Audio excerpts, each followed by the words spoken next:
Hello mga Mars, nagluto kami rito ng isang malaking kaldero ng sopas. Good day mga kanegosyo, ako nga pala si Jepoy, isang negosyante. Isa rin akong DJ. At kung kailangan nyo pala ng DJ sa event, sa bar, sa club, email nyo lang ako or message lang kayo, comment lang kayo dito. Hindi ako vlogger, hindi ako influencer, isa po akong content creator. Bilang negosyante, meron na akong 10 taon na karanasan na pagkalugi sa pagninegosyo. Tunay na negosyo lang, hindi putyo-putyo, hindi networking, sari-sari store, barbecuehan, bilyaran, rental, hanggang ngayon nagninegosyo pa rin. Ang topic natin ngayon mga kanegosyo, focus in one, sopas lang ang tinda, tulad ng ginagawa ni Madam, ni Ma'am. Focus lang sa sopas mga kanegosyo. Ito kung nagsisimula ka pala magnegosyo, tapusin mo tong video na to, sigurado marami ka matututunan.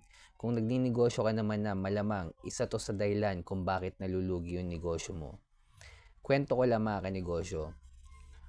Way back nung pandemic 2020 mga kanegosyo, 95% ng negosyo na nakapaligid sa school, puro nag-close, puro nalugi. Kasi almost 2 years din na online class nung pandemic, yung mga school. At isa na yung tindahan kong sari-sari store na nalugi mga kanegosyo nung pandemic. Pero naitawid ko pa siya hanggang 2021. Pero hindi na talaga kaya. So yun, kinlose ko na lang talaga.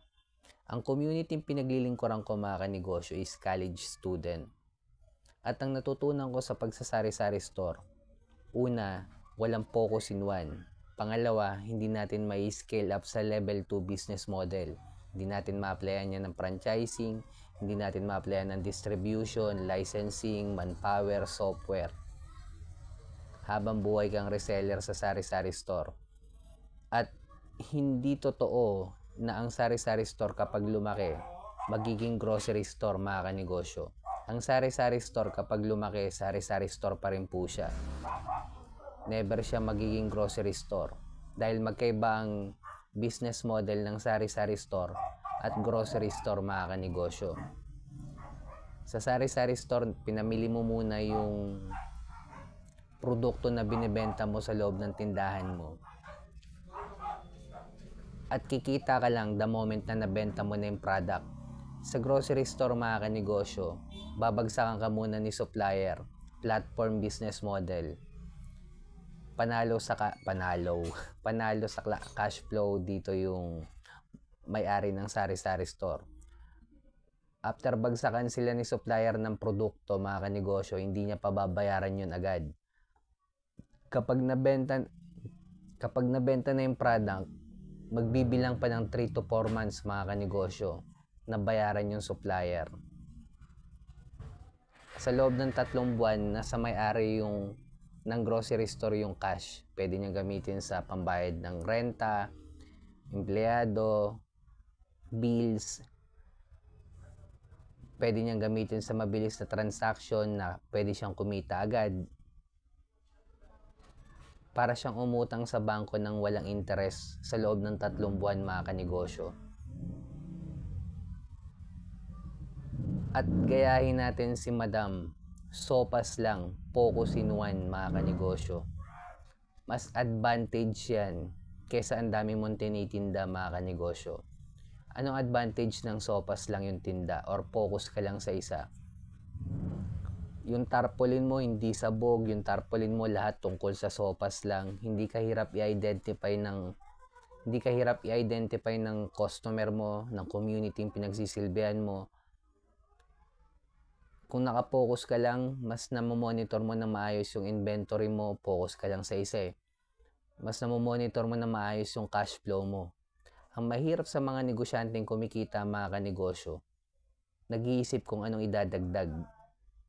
Ang mahirap din sa negosyanteng nalulugi, nag-iisip kung anong idadagdag.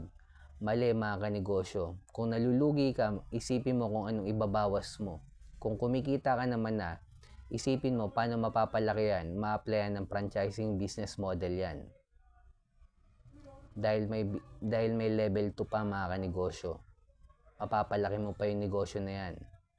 sopas lang sa simula at pwede mong pasabugin gamit ang franchising business model yan. Pero hindi ka nakikita sa pagbebenta ng sopas per se.